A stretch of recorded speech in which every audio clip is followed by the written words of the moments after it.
Okada, sir. Okada, my man, my guy. We're back, man. We're getting fresh in the new Think RBA shirt. Some new gear.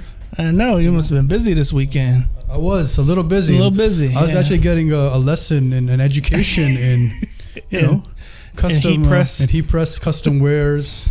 How to create your own designs. I left mine.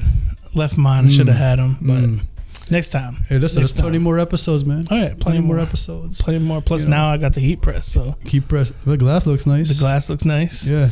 The little logo etched into it. Yeah, yeah. Who knew all it took was cream. The etching cream, like with the E, right? E. Yes. Etching cream. Etching. Yes. Cream.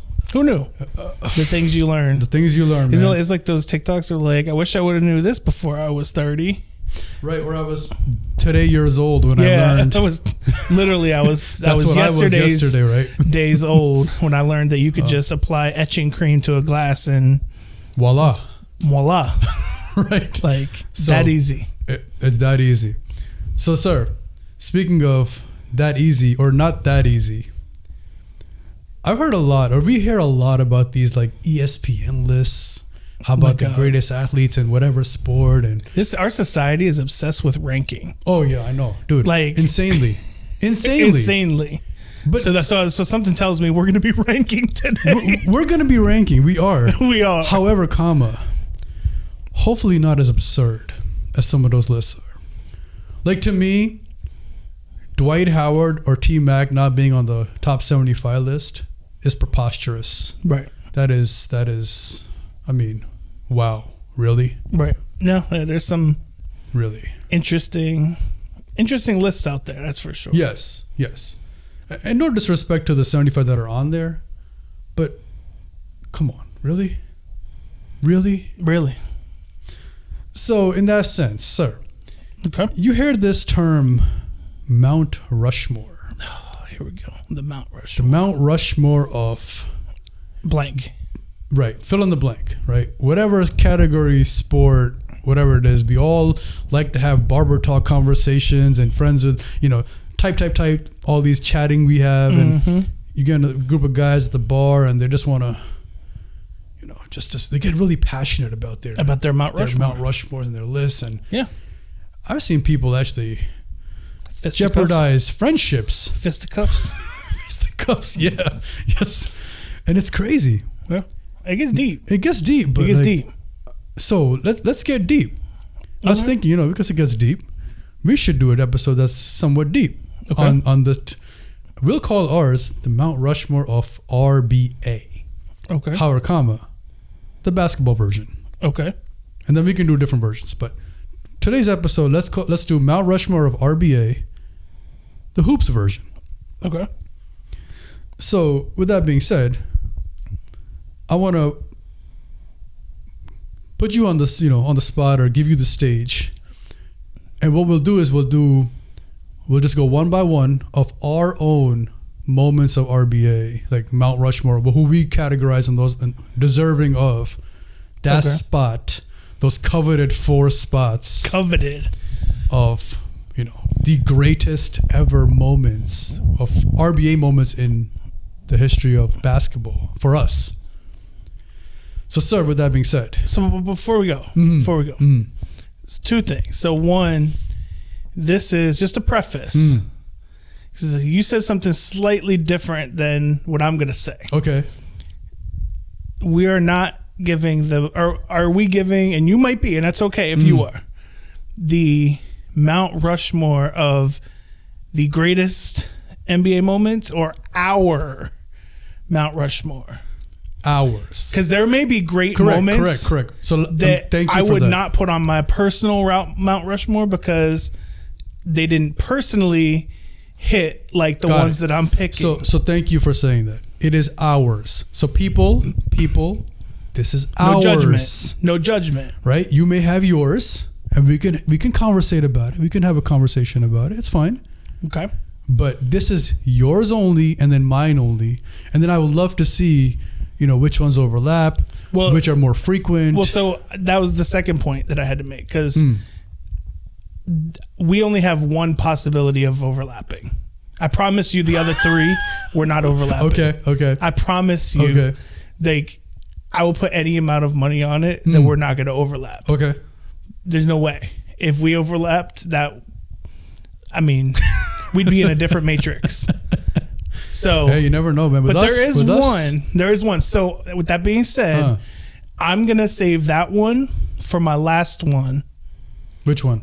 The one that I think possibly might overlap. Well, let's just get it out of the way. No. I'm going to save that one for the last one. Make it fun to see if you come, or you might come up with the same one. Sure. And if you do, I've got an alternate. Awesome. I have an honorable mention that I can slide in its place. Perfect. Because they're very much like an A-B kind of thing. Okay. But if you don't pick it, I'm going to throw it in there. Awesome. So, sir. Okay, you want to put me on a spot? First, please. So, you know where I got to start. I'm sure you got to start the you know, we got to start in the A with, so I'm going to start in more current time before I back up in history. Okay. So I'll work my way backwards in that. So I'm going to start with the no one predicted underdog run of my Atlanta Hawks to the Eastern Conference Finals. Okay. Specifically, so and again, this is mine, people. This is my personal Mount Rushmore, so it's gonna relate to my team. But nobody picked the Hawks to do anything that year. Anything. And in fact, when the first round of the playoffs came up and the Knicks had made the playoffs, had the better seed, had home court advantage, what was the story? What was the narrative? The Knicks are back. Yep. The Knicks are back. Yep. Oh, they're going to take the Hawks. Nobody picked the Hawks. What year was this again? This was 1920. It was before COVID. Okay.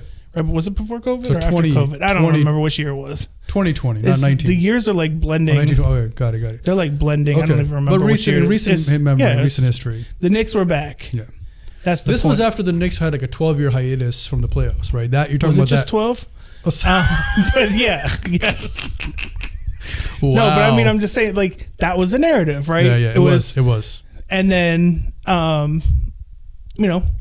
there was the game winner in game 1. Okay. Well, they got lucky. Then we handled them in 5 with a punctuation mark on the bow. Yeah. There was the coldest picture that's ever been taken in NFL history. NBA. On NBA history. See, I've been watching football all day. I got NFL on my mind. Coldest picture ever taken with Trey smirking at the crowd. And then we go on to the next round, and they say, "Oh, okay, well, that was just the Knicks. Apparently, they weren't back, but the Sixers, they can't beat the Sixers. What? Joel Embiid, Ben Simmons, they got a squad, right? They can't beat. They definitely can't beat the Sixers on paper. Yeah. No, I mean the Sixers Sixers on top, paper, top 2 seed that year. Yeah, can't beat the Sixers. 26-point comeback. The Trey ending, Ben Simmons as we know it, when he made Ben for some reason be scared to dunk it. Pass the ball. What do the Hawks do? Go in and win Game 7 in Philly, and then go to the Eastern Conference Finals. Yeah, they're not. They're gonna get swept. They're going to get swept, right? What are they going to do? Yeah, each round was Game 1. I got to find that effect now. One of the biggest what ifs will be, what if that ref was not standing there when Trey got hurt? Yeah, he rolled his ankle. He rolled his ankle, and then he tried to come back too soon, wasn't himself. The rest is history. Kudos to... But that was an unprecedented run of an underdog story of a team that was not supposed to be there. We have fired our coach mid-season. That's the other part. I forgot to put that preface on there. We fired our coach at the All-Star break. and went to the Eastern Conference Final with an interim. Listen, man, a hooper hoops. A hooper soup. So for me, that's one of the top moments on my Mount Rushmore. Okay. I'm not going to say something because I was going to say something and I think it might be a different, because I thought you were going to come with something else for the ATL. So I'm not going to say anything.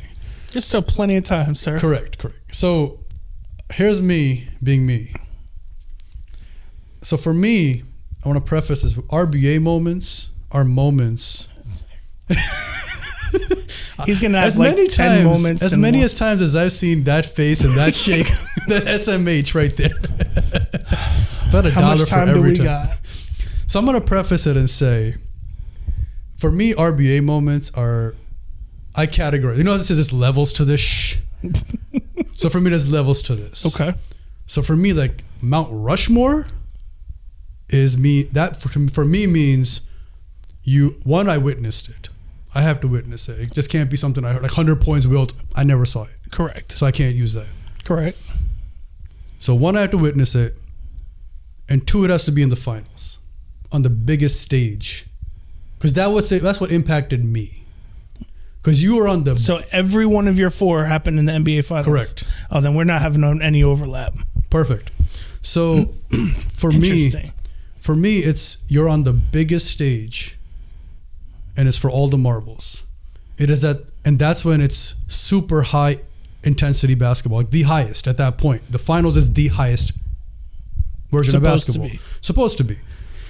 Because it's the best. It's not always the case. It's not, but it's supposed to be the best from both sides, Eastern Western Conference. Here we go, duke it out. Okay. So for me, that's how I categorize Mount Rushmore of RBA for hoops version. So my first and foremost for me it is, and you should already know where I'm going technically with this, is in my memory and my belief, in my matrix, it is Michael Jordan's last game ever. Because he hasn't, I don't believe he played for the Wizards. That's not a thing that happened. That wasn't his last game ever, sir. That was his last game ever, in my opinion. In a Bulls uniform, that was his last game ever. And he ended his last game with a gooseneck. And to me, that's the coldest picture because I don't know if you ever seen the picture from when they took it from the back. It was Game 6 in the finals against Utah Jazz. It was an away game. And it was the final shot. Byron Russell, he did it to him a year before. He did the same thing to him the second year. Kind of like maitre d' him to his table. Pulled back. And when he held that pose though, and the ball hit nothing but net. It didn't even hit rim. Highest stage, final seconds, fourth quarter. And if you look at the crowd in the picture, that is the most beautiful picture because he's holding that gooseneck and the crowd's just like, he killed everybody. Like that to me, like top, like, That's a good one. That's amazing. Like, it's just if it was actually his last game. No, it was his last game. And that though, when I was growing up, like I was in that early, like, I'm gonna date myself here, but those were like I was in my teens. And for somebody who was very impressionable and growing up in like,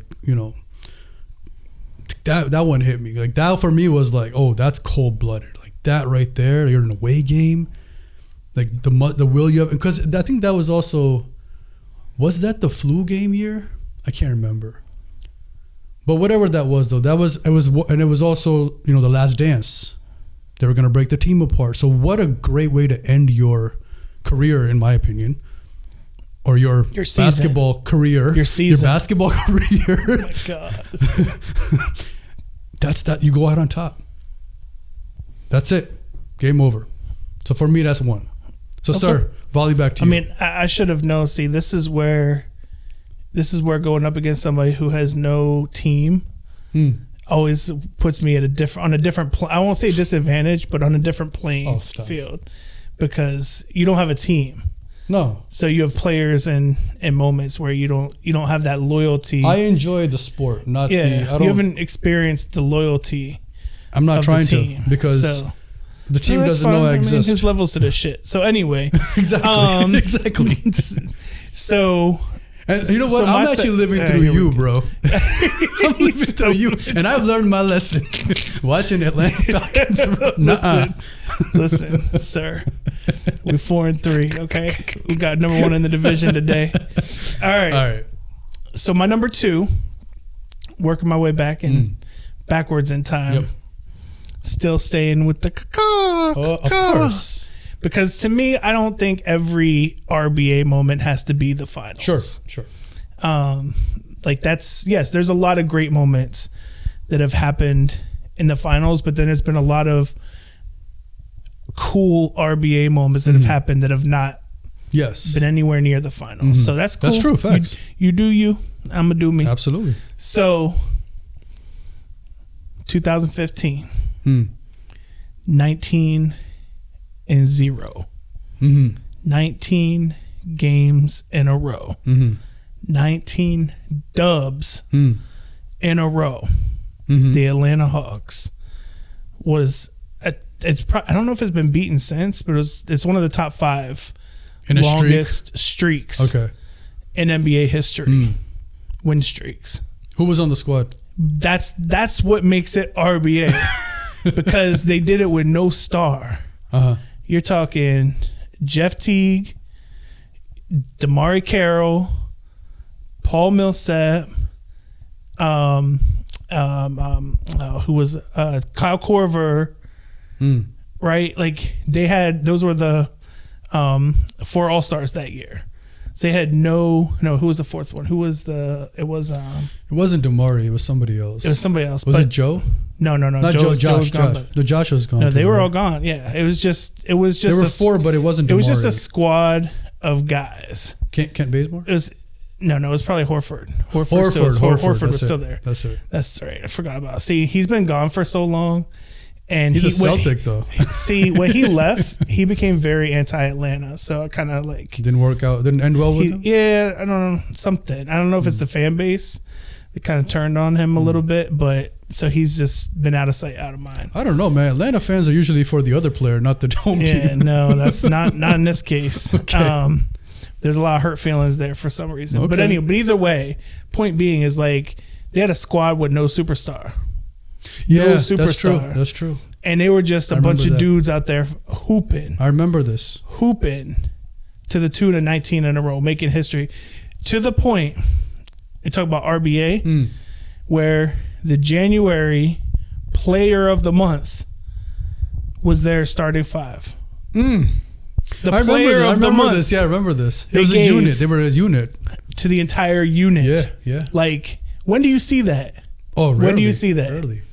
To me, that was RBA. Or Just to be able to go through like the odds and chances of number one, everybody being healthy, everybody getting through. So nobody's taking load management, right? I mean, for real. And have you heard there's studies that is not effective? There are. That's another episode. Yeah. But nobody's taking load management. Everybody's playing and just going through 19 straight games and running dudes off the court. Running teams. They play good teams. They play bad teams. Listen, bro, we don't need to talk about that. We don't need to talk about that. Wasn't LeBron the one who we don't need to talk single-handedly? Sir, we're talking about moments. That is not the moment. We're talking about the fact that for 19 games they had to RBA it. Okay. So we'll ignore the results, but we're just not. We're talking about the you. RBA moment. We're talking about the moment. Okay.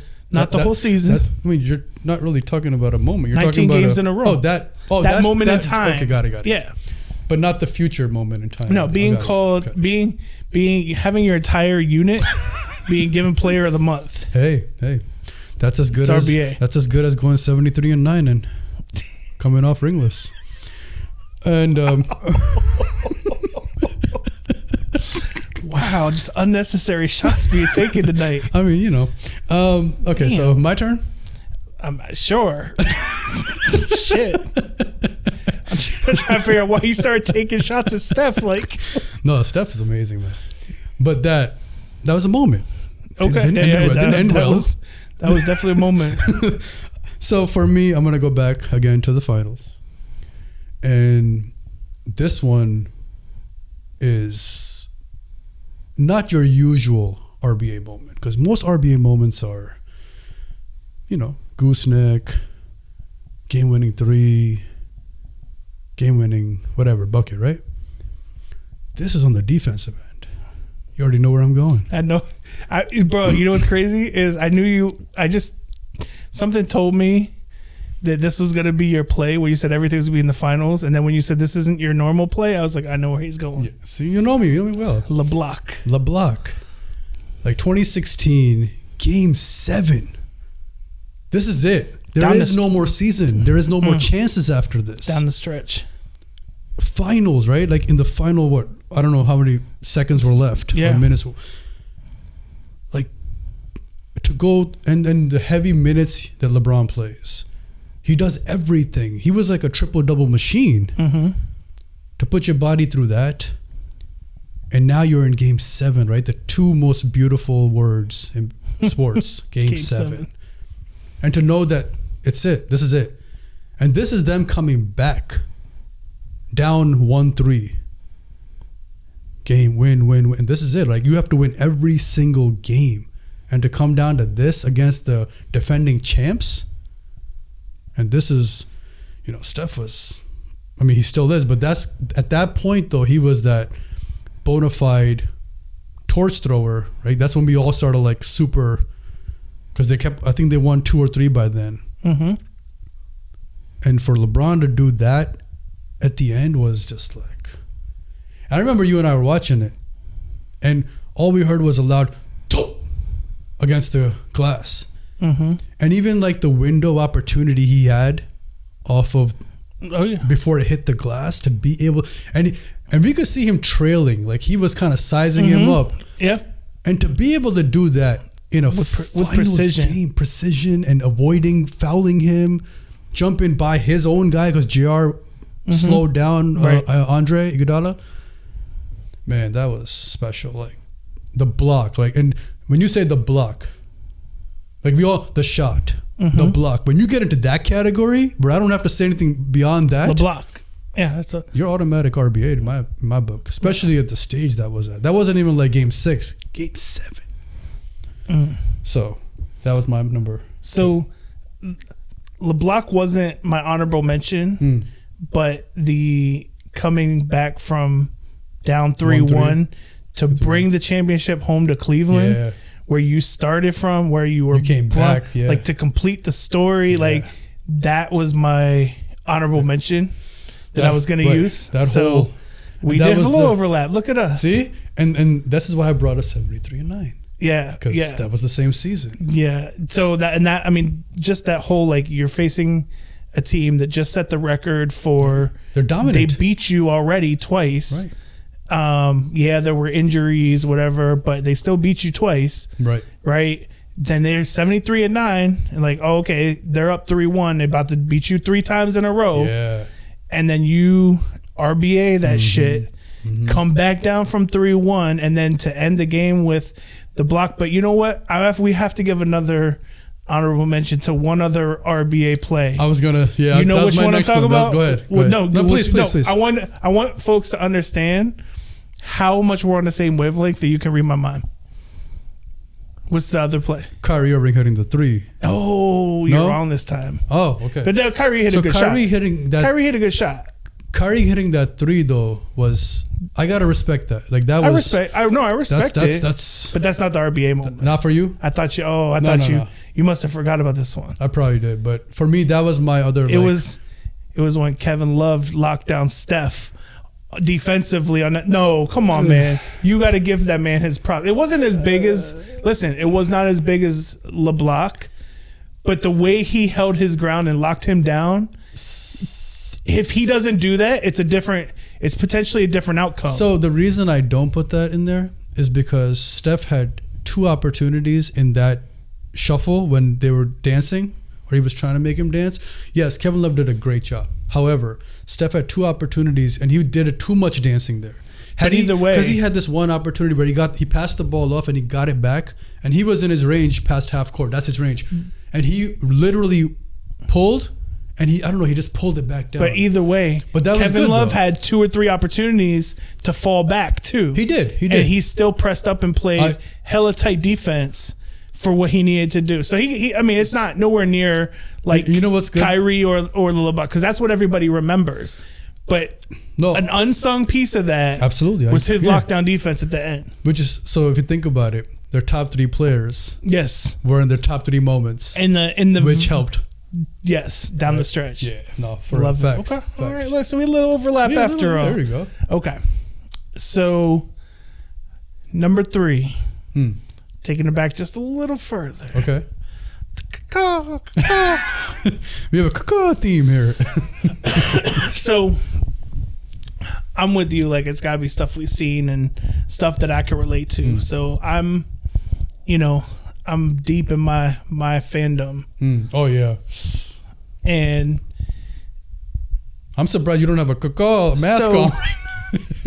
So I'm trying to figure out how I want to introduce this one. So what was let me ask you your opinion on something real quick. Just a little quick sidebar. In your opinion, in recent meaning within the last 23 years, since 2000, what really propelled the idea of super teams? Do you remember? What do you think? I want to see if you come up with the same example I do, because this whole like players trying to maneuver to get together. To me, it started more recently with one team. It didn't start with LeBron. No, of course not. I think it started way before that.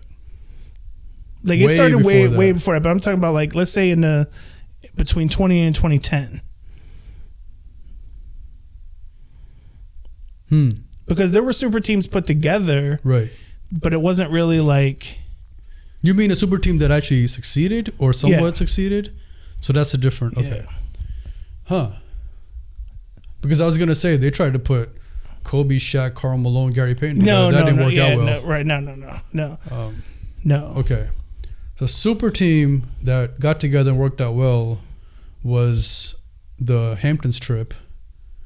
So a little bit before then, though, because that worked out well. But there was another one that won a championship that worked out well before then, 2008.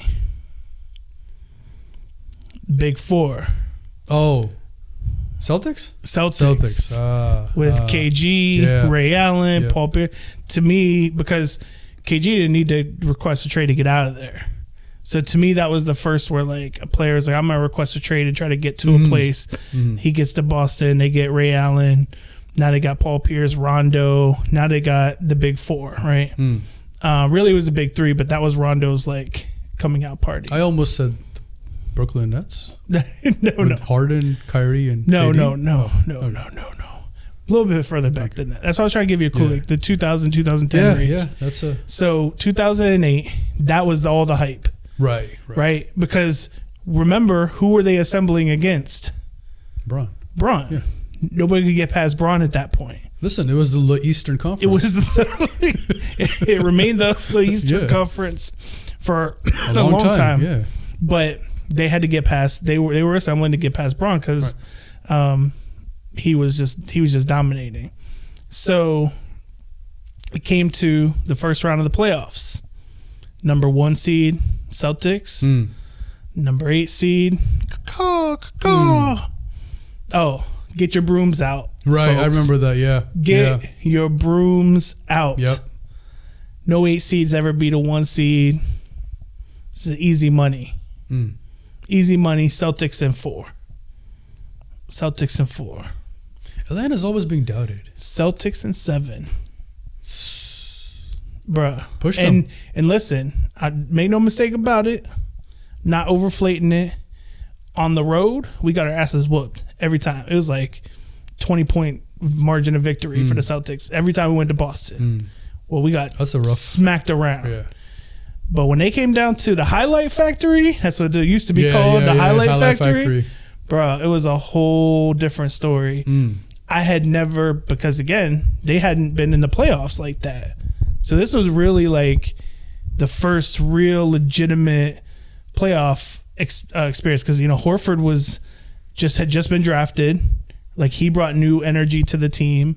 They had Joe, Josh, like whole new energy. Yeah. And I'm like, oh, this building is like, I've never seen it like this before when they came down for the home games. But there's in particular the Joe Johnson game. Now, I know, but nobody listening to this really knows yet until now. They're going to learn about Joe Johnson. Oh, and what Joe Johnson ISO Joe? And what Joe Johnson means to me.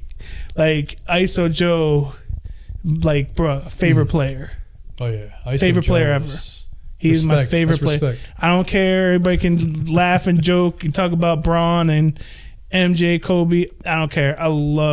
What I loved about it. So we did an episode on athletes as role models, and we was like, we don't really look up to. I would say he's probably one of the closest that you could consider like not a role model or idol, but like somebody I was just like, wow, like I love the way he goes about his business. Episode's gonna come out. Yeah, I love the way he goes about his business because he just was like what it taught me was let your body of work speak for itself. He didn't talk. Like, do you really remember a Joe Johnson interview ever? No, he was quiet about his business, and he just went and hoop. Yeah, just deadly silent killer. Oh yeah, right. Yeah. He was an assassin, just not a babyface assassin. Right. But he was an assassin. He was just a silent assassin. Yeah. And so, but man, that game that he had where I think it was him and Josh Smith scored all the points in the fourth quarter. I think he had 20 points in the fourth. Like he was just, he was hitting from everywhere. He dropped Leon Poe. And then he dropped Leon Poe and then hit the three, swish. He was driving into the paint, hitting these little floaters. He hit this one fadeaway from the side on red. Like this, I haven't even watched this in years. I did not watch this. I didn't watch that prior to coming here. I promise you I did not. But these memories are burned into my fucking head. Like he hit the one little fadeaway from the side on Ray Allen. I mean, it wasn't like he was just doing one thing. He hit outside shots. Oh no, he's a complete player. He was hitting these like little floaters in the paint. Yeah. He got bumped to the side and hit the floater on one for the and one. Just took over down the stretch. And I was like, yo, this man is like, he's the GOAT. He's single-handedly. He's the GOAT. Yeah. Start making GOAT noises around here. Like my favorite player, my favorite moment. Like I love rewatching it, so I'm probably gonna rewatch it now that I said so, because I did not rewatch this, but now I'm probably gonna go watch that fourth quarter highlights because that was like the epitome. Because I think I'm pretty sure that was game 6 and not game 4. I'm pretty sure that was game 6. Like we needed to win that to make it to live, or else it was like an elimination game for us. So you gotta RBA it or you're going home. And Joe was like, nah, bro. We're going to make it to one more game. Now, it didn't work out for us in the end. But it is, we were up against a super team. Seems to be a common theme. Sir. Their end result. Sir. You don't get to talk until you get a team, and then we'll talk. Otherwise, I'm just going to start associating you with the Knicks or the Nets. But anyway. So you know my favorite Joe Johnson moment? What is your favorite Joe Johnson moment? Oh, my God. What is your RBA one single Joe Johnson moment? I have a funny one and a not funny one. Okay. So my funny one would be one of the All-Star games. You know how they used to have reporters go and ask like just weird weird questions. So obviously it's around Valentine's Day. And they asked Joe a question about Valentine's Day. And he was like, oh no, I break up with my girlfriends before Valentine's Day. Wow. But like it was so unexpected to come from him because like, you know what I mean? This quiet, mild-mannered guy. I was like, all right, Joe, I see you. My favorite moment, that's got it. I think that would be it. There was the a crossover he hit on Paul Pierce, or he dropped Paul Pierce. That one was pretty nasty. This is when he was in Brooklyn. Yeah. And then, they talking about the number of game winners that he he had was ridiculous too. I mean, he is one of the highest percentages, I believe, with game-winning shots, like with the game on the line. Yep. Go-ahead buckets. Like he rises up to that. But I mean, I think in a moment, I don't think I ever saw him as on fire as he was during that fourth quarter. Okay.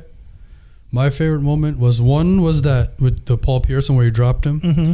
Other one was where he pulled this nasty snatchback on Chris Bosh. Yes. Along the baseline, and Chris Bosh went running. Like I almost felt like he was going to the locker room. Like he was head down on his way to take shower. It was that bad. Like, and he just drained the shot. Bro, you just remind me of another one was when we went up against Heat and Dwayne Wade. And then Dwayne Wade came down and hit a deep three. And then Joe came right back down in D Wade's face and hit a deeper three. And they just were like going back and forth. And I was like, oh, Joe's like, I ain't playing around with this guy. So yeah, that's the thing about Joe. Like, had he been a little bit more vocal, I think he would have been a little bit more mainstream. He was like a 6-7-time All-Star though, so he still got his. But you never like think of him like that, right? But respect to Joe, man. I'm a big fan. Big fan. What up, Joe? All right, so for me, my third one, this one hits close to me, very close. Because the reason is there were two young men who recently met. Oh, I'm gonna cry. And they started this ritual. I'm gonna cry. Of watching the finals. And I don't know if you recall this, but we were sitting in our theater room. Yep. At your old apartment. At the old place, yeah. And just us. Wait, can we just make a clarifying? Sure. Really, you did not have a theater room in your apartment no. That's right. It was the community theater room. Yes. It was in your complex that you live. Because I don't want people like to get the wrong impression that like no. You're loaded like that. Now, however, if you were chill. Like, so we were in our community theater room. Luckily, we were the only ones there. Yes. And we were watching the finals. Yes. And this was Game 6 of the 2013 finals. Yep. And Spurs Heat. Coach Pop pulled out Tim Duncan at the final seconds. And that led to Chris Bosh grabbing LeBron missing a three.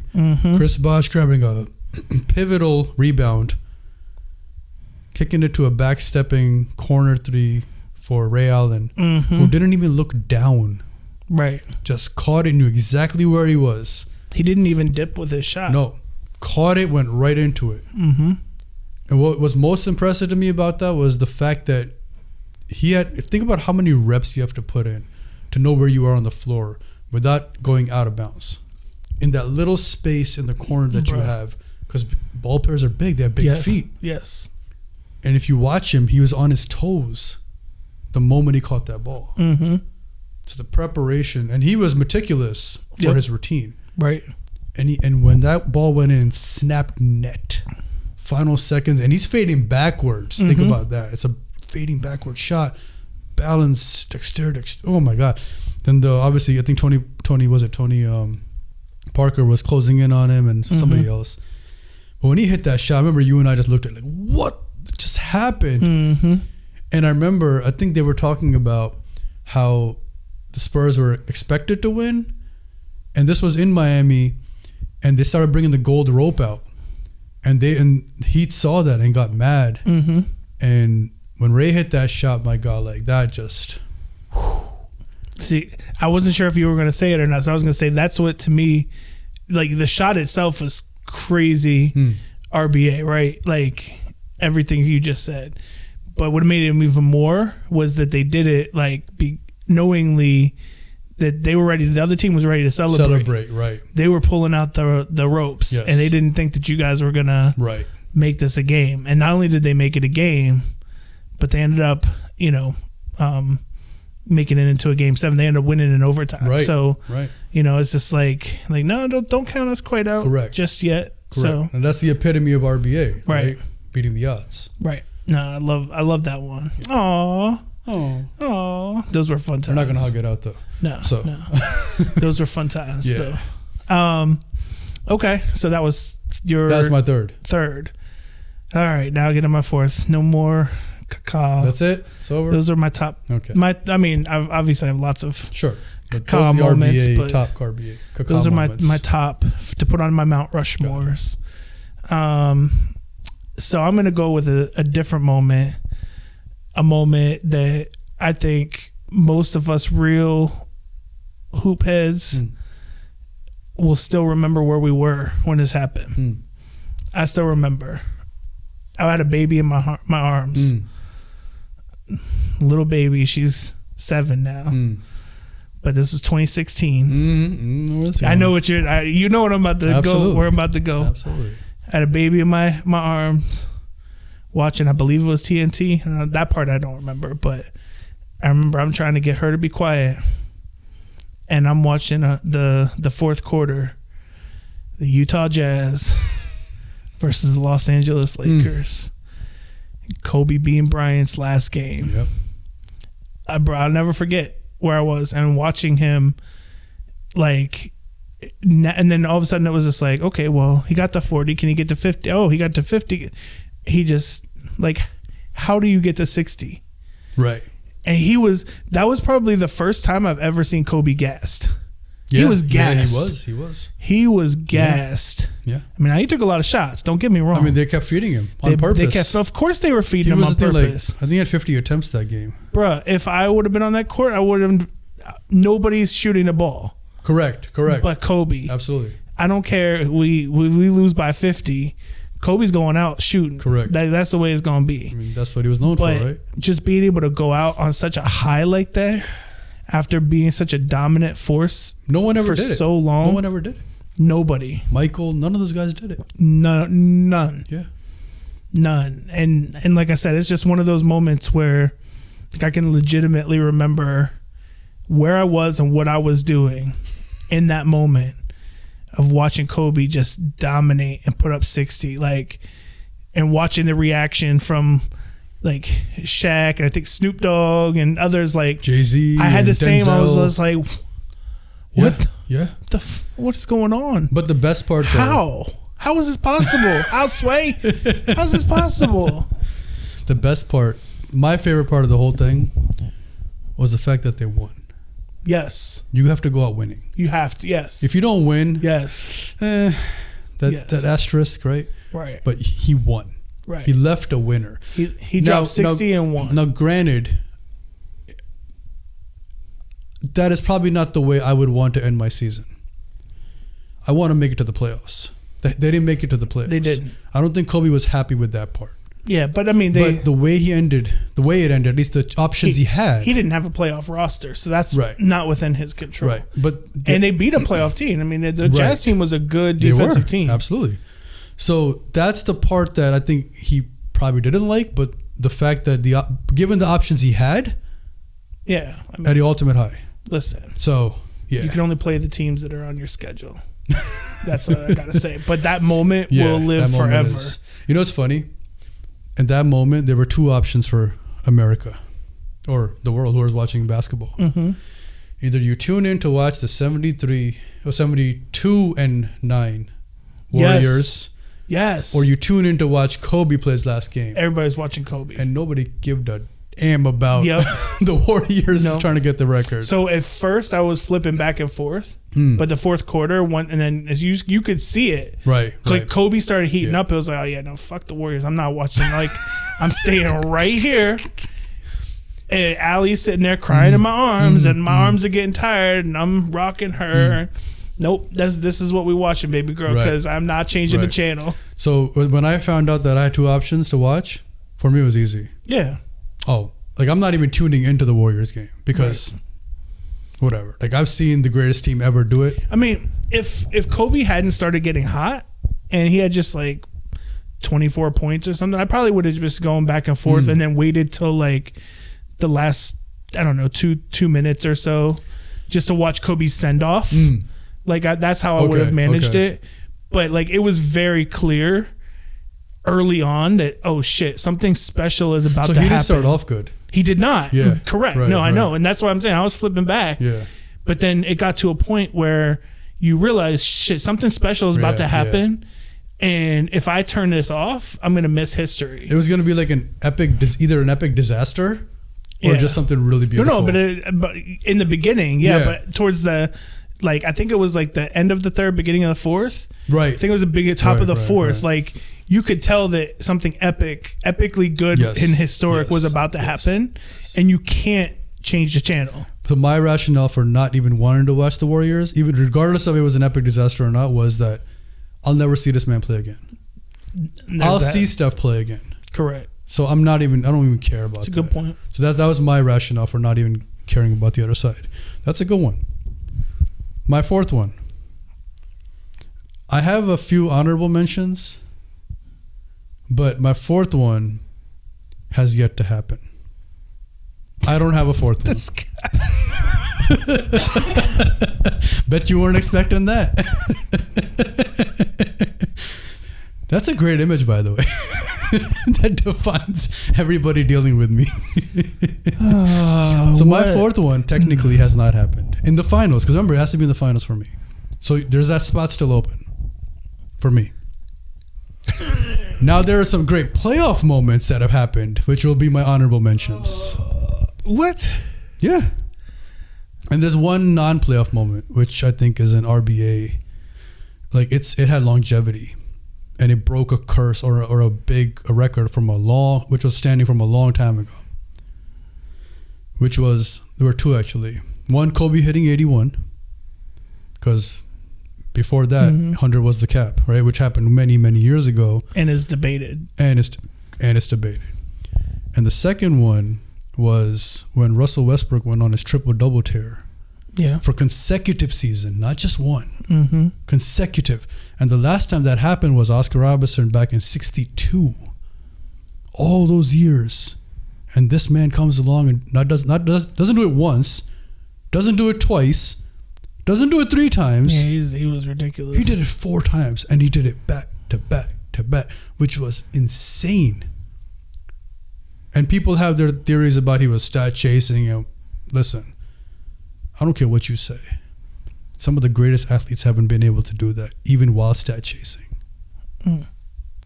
This guy is... I don't care what they say about Russell Westbrook, his shooting, whatever. He is, in my eyes, respect. But ultimate respect. You there's been nothing else from the finals, from any finals. Not for me. What about... So okay, so you want me to do one final? I'll do a finals moment. It wasn't really an RBA moment, but it was a moment that really helped really like, oh wow. And it was my introduction to this guy. My first final, seeing him. 1991. This was the Chicago Bulls versus Los Angeles Lakers. Michael's first championship. They were playing in Chicago. I can't remember what game it was, but it was the famous Michael up hand switch under. That shot, never seen. And the way he did it in a finals game, like he's playing around in a finals game. Who does a Globetrotters trick shot in the finals game? See, I think that and again, we could talk about moments being an individual single moment, or if you're talking about finals, I think of like just a collective, like a single moment in time of like the 7 games or whatever, sure. however many games that they're in, because I think that there's 2 really good ones you could sneak in that fourth that maybe you take down if something else happens. I'm open to... but you've got 2006 D Wade. Okay. That just went in there and just unexpectedly just went in and dominated. This is with Shaq. Yeah, but come on now. No, that's fine. Don't put that qualifier on there. Don't do that shit. All right, that was D Wade. What's next? Shaq was there. Shaq was there. But Shaq wasn't no washout. D Wade went bruh. Dude, he came from the Lakers. He just got traded. Bruh. No, he didn't just get traded. That's the year they won. No, he got traded the next year. I mean, he got traded. The same year he got traded is the year that they won. Okay, maybe it was in 2000. Anyway, either way, doesn't matter. D-Wade went nuts that finals. He did. I agree. Fucking bananas. Okay, fine, whatever. I disagree with you on that one. It's the next one. Dirk against the Heat. I knew you were gonna say that. Dirk against that the was Heat. a good one. You know what's crazy about that? The run he had to go through to get Correct. there. He went through a gauntlet to get there, Yeah. and then your reward at the end of the You get gauntlet to play LeBron and Wade. is you get to play the super team. Yeah, the super team. That was the built. first time they got together, That was the right? first time they got together. Not the famous, not one, not two, not three, no, right. But Dirk, that whole series was just Yeah. and fuego. Like He was. I would put, if I were doing championships, I would put Dirk in there. For me, it's still debatable. Like No. I'm still waiting for that. Better than having it blank. Nah, for me, it's blank. I'm waiting for that. That's such a cop out, man. Stop it. Listen, just because you ain't creative thinking like me, it's all right, man. It's all right. See, this is why there's got to be so many Next time that we do this, now I'm gonna have to have a qualifier. You can't have a spot blank. So now you know. So now I know. But hopefully we hear from others and what their moments agreed. are. But I mean, and maybe I'm missing a really good one. I don't know. Maybe one is going to happen. Yeah, I mean, I'm sure that maybe one is. Right. Maybe you're just reserving it for your son, right? Hey. For when he hits a game-winning shot in the finals. There you go. It's going to be number one on your Mount Rushmore. Oh, automatically. Automatic. Undebated. And some of the other honorable mentions for me are when Dame sent Houston home. PG. Sent OKC home. Yeah. Right. Man. When he hit 71 on Houston. So the Houston one was cold, but the one on that OKC was early in his career. I know, though. but listen, the OKC one on PG was when he did that this, was disgusting. First of all, he hit that from like 45 feet, 37 feet, fucking ridiculous, and then just said bye bye. Like, you know what's crazy about that shot though? The degree of difficulty for a right-handed shooter to step back, to do a right step, step right versus left, is a lot tougher, especially from that range. And that was ridiculous. And two, if you watch it closely, PG was watching the clock on the other end, and now he's timing it like he doesn't have enough time. He's gonna shoot this. Right. He jumped before Dame let his shot go. Correct. So that's just mind-boggling. That one to me is that to me is probably top 3 shots. That is yes. In NBA history. I would agree. I can't say it's the best because it wasn't. It's not the best. Like it's not like MJ's final winning. One your number one RBA. No, but it's definitely a top like 3. Like Steph hitting that crazy 30-40 foot dagger on OKC from the corner, the infamous bang. Yeah, but that one didn't end the series. Right, it didn't end the series, but this was insane. This ended the series and sent them home. You know, a little side story within that was Seth Curry was on the corner, in the corner 3, and he turned around to the opposite bench and told them, "Oh, we're sending you home." Damn. It's cold, bro. And they sent him home. That's cold, bro. Sent him home. That's cold. Yeah. So that being said, like Dame, I 100%. That one of my really favorite ones. And this man is so underrated, and it's the reason I brought up the 75 list earlier. To score 13 points in 33 seconds against an elite team is unreal. An elite defensive team, too. Correct. Not just an elite team. Correct. Against Hall of Famers is unreal. T-Mac, was it 2004 or something like that? Yeah. Against the Spurs. When he was on, crazy. T-Mac was on Houston. And I'm sorry, 13 points in 33 seconds is just, can you fathom something like that? That's a blowtorch, right? He was just on fire. Wasn't there 33 seconds though? Wasn't it like, I thought it was like 17 points in 13 seconds. No, it crazy was, like that. It's 13 we and 33. We have to go back and check the tape. Yeah, I think it was 13-3, but we can check it out. That's crazy. Either way, he had a crazy amount of buckets in a very short period of time. Very short period of time. Like a ridiculously short period of time. Yes. To where, like, it's almost impossible to score that many points in that small period of time. Absolutely. It's almost like not in a different, but the Reggie Miller. Yes. The choke. The choke, yeah. The choke. This image is like, a lot of things have to have to come play together, right. Like Michael also, that last shot. Yeah. Or on the T-Mac game, the Houston Spurs game, the Spurs player slipped and the ball came out and T-Mac happened to pick it up and just jetted. So a lot of things kind of like the cards are played right and like And he just was on basketball fire. gods were on your side. That three that he hit At the my end? God. Oh. My God. And that was a fading three. It wasn't was even not like a yeah. Yeah. So, and Bruce Bowen was guarding him. Elite defender. Elite Yeah, defender. yeah. So those are some of my honorable mentions. I'm sure there are plenty more, but to keep things in 2004 Pistons. Yeah, that's a good Team one. again with no superstars, but just a really good one. RBA. It's a really good one.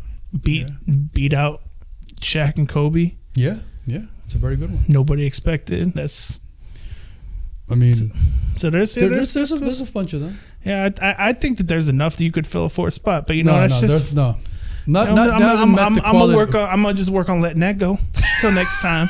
But best believe the next Mount Rushmore there will be more constraints. There will be more constraints, sir. All right, sir. Well, I appreciate this fun conversation we had on the hoops version of Mount Rushmore. I'm sure we'll have another one on. Oh, we'll definitely have some more versions of this and other sports that we are more familiar with. And what I'm really interested to hear is what they think. Yeah.